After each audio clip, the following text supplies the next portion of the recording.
Hey everyone, today we're diving deep into one of the most fundamental concepts in Java programming, that are variables and constants. Whether you're a complete beginner or looking to solidify your understanding, this tutorial will cover everything you need to know about storing and managing data in Java. In this video, we'll explore variable declarations, initialization, constants, and even touch on enumerated types. So grab your IDE and let's get coding.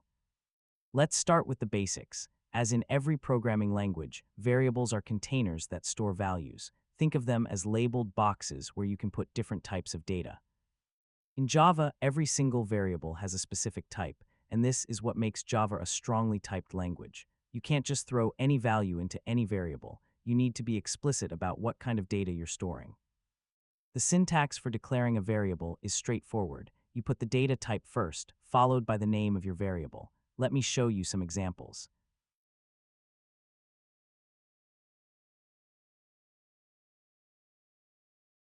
Notice something important here. Every declaration ends with a semicolon. This semicolon is mandatory because each declaration is a complete Java statement, and all Java statements must end with semicolons. Now let's talk about naming rules. You can't just name your variables anything you want. There are specific rules you must follow. First rule, a variable name must begin with a letter. It can't start with a number or special character. Second rule, after the first letter, your variable name can contain any combination of letters or digits.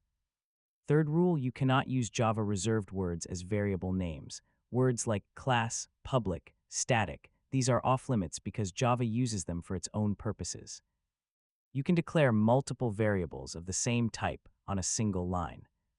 While this is perfectly valid Java code, I don't recommend this style. Why? Because declaring each variable separately makes your code much easier to read and understand.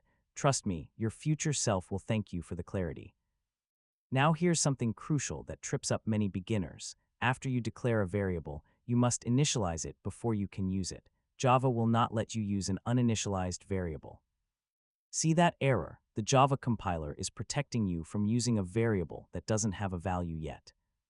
To fix this, you need to assign a value using an assignment statement. In Java, you can put variable declarations anywhere in your code, not just at the top of a method.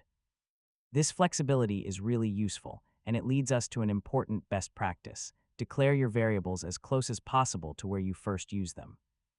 This makes your code more readable and reduces the chance of errors. Now let's talk about constants. Sometimes you have values that should never change throughout your program's execution. In Java, you create constants using the final keyword. The final keyword tells Java that you can assign to this variable exactly once, and after that, its value is locked forever. The final keyword tells Java that you can assign to this variable exactly once, and after that, its value is locked forever. Notice that I've named the constant in all uppercase letters. This is a Java convention that makes constants easy to spot in your code. Java won't let you change a final variable once it's been set. Local constants are useful, but often you want a constant that can be used by multiple methods in your class or even by other classes. For this, we use class constants with the keywords static final. Notice that the class constant is defined outside any method. The static keyword means it belongs to the class itself, not to any particular instance. The public modifier means other classes can access it too, like this. Finally, let's explore a powerful feature called enumerated types, or enums for short.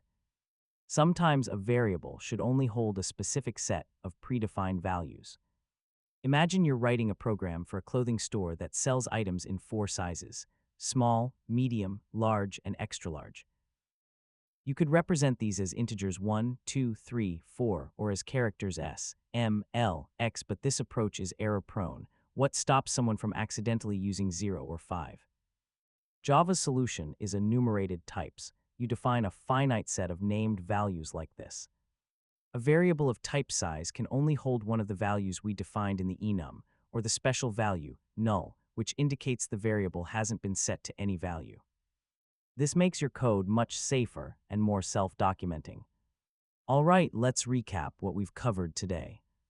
We learned that every Java variable must have a type, and you declare variables by putting the type first, then the variable name, followed by a semicolon.